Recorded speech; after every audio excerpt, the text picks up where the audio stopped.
في كلمات بتتقال هزار، وكلمات تانية بتتقال تربية، وكلمات لما بتتقال كتير بتتحفر جوه الروح. وانا كبرت على كلمة واحدة: انتي غبية. اعرفكم بنفسي، انا هبة، عندي 16 سنة، مش متفوقة قوي ومش شاطرة قوي، لكن صوتي مش عالي. بس عمري ما كنت غبية، انا بس كنت مصدقة اللي بيتقالي، الوجع اللي اتكرر. ابويا كان دايما يقولها بسهولة: انتي ما بتفهميش، سيبك منها، دي دماغها على قدها، اعملي زي ما بقولك وخلاص.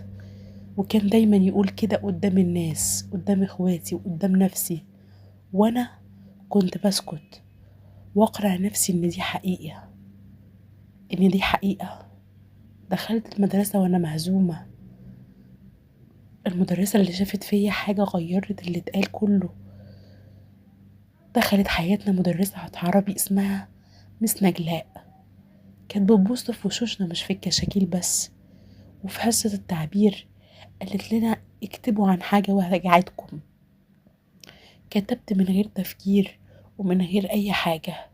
كتبت عن كلمة غبية، عن ازاي الكلمة دي خلتني خاف أفكر.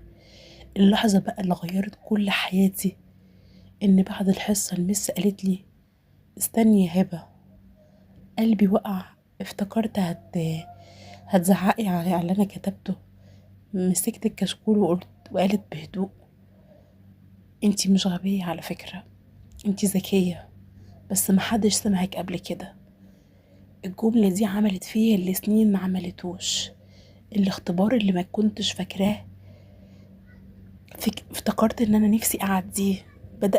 بدأت تشجعني، تكلمني، اجاوب واغلط واعيد. اول مرة اغلط وما اتعاقبش، اول مرة حد يقول لي: حلو، كملي، درجاتك اتحسنت. مش فجأة بس بثبات. المواجهة الأصعب إن في يوم من الأيام أبويا جاي المدرسة، سمعها وهي بتقول: بنتك عندها قدرة عن التعبير عالية ومحتاجة دعم مش ضغط عليها. سكت وبص في الأرض، وفي الطريق قال لي: ما كنتش أعرف إن كلامي كان بيوجعك كده. دي كانت أول مرة يحس بيا، وساعتها أنا فرحت قوي إن بابا هو اللي بيقول لي الكلام دوت بدل ما كان بيوبخني. أنا دلوقتي مش عبقرية، بس واثقة، فاهمة إن الغلط مش ضعف، وإن الذكاء مش درجات بس.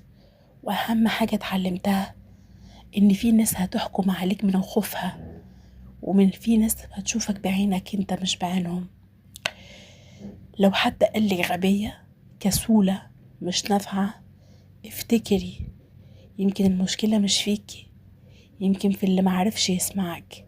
وكفاية واحدة بس تشوفك صح عشان حياتك كلها تتغير الأفضل.